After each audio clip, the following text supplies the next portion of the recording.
Hi everyone, it's Gina from Gina K Designs and welcome back to another 5-minute cards video. Today I'm going to share a fun card for you featuring the Festive Phrases stamp set, the Feeling Frosty stamp set from our Flurry of Fun card kit, and the Sweater Weather Stencil. I'm going to begin with a piece of cardstock that measures 3.5 inches by 4 3/4 inches. I cut this panel out using the Master Layouts 2 die set. And I am using some Masking Magic strips to go all around the perimeter of this piece of cardstock. This way I can stencil on the piece of cardstock, and when I peel away the Masking Magic strips, it's going to look like a whole border going around the outside, and it kind of gives the illusion of an additional layer without adding too much bulk to the card. Now I'm going to place the Sweater Weather stencil across the center of this cardstock, and then I'm going to tack it down with some pixie tape. Then, using some turquoise sea ink, I'm going to begin at the top of the stencil, doing a circular motion across there, but you can see I'm kind of holding the stencil down. This stencil is what I call a loose stencil.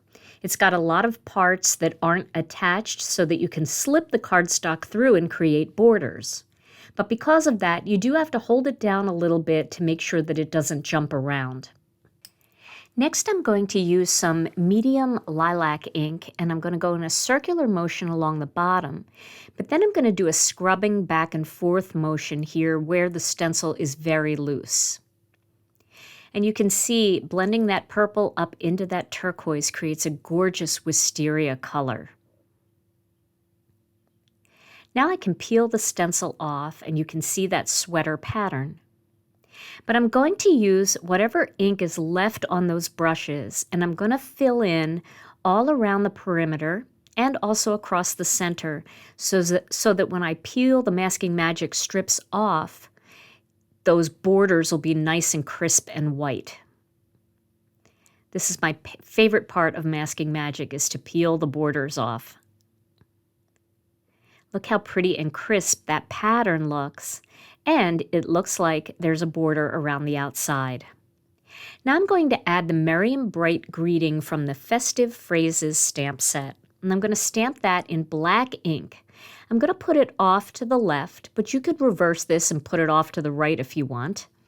And you can see how nice that stamps, and it shows up beautifully on this soft background. Now I have a perfect opening off to the side for a snowman.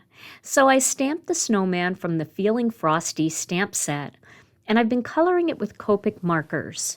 I list all of the Copic markers underneath my videos, but I'll tell you which ones I'm using. But first I'll tell you I am using this gray to create a shadow around certain areas. I used BV13, BG05, YG06, YR65, R17, R11, and this one is N1.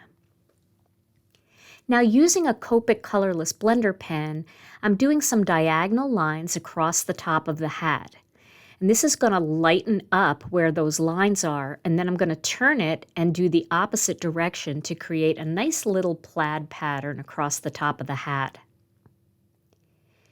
Then once that's done, on the brim, I'm going to just do some little dots and create some polka dots along the edge.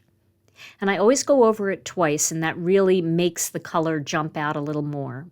If you check out my community tab here, you'll be able to see a close-up picture of that.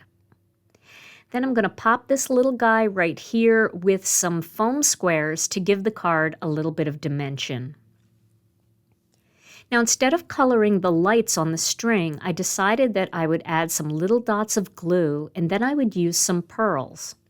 So the pearls that I'm using are two different ones. I'm starting with our metallic pearls, and I'm just using silver ones, the smallest ones on every other light.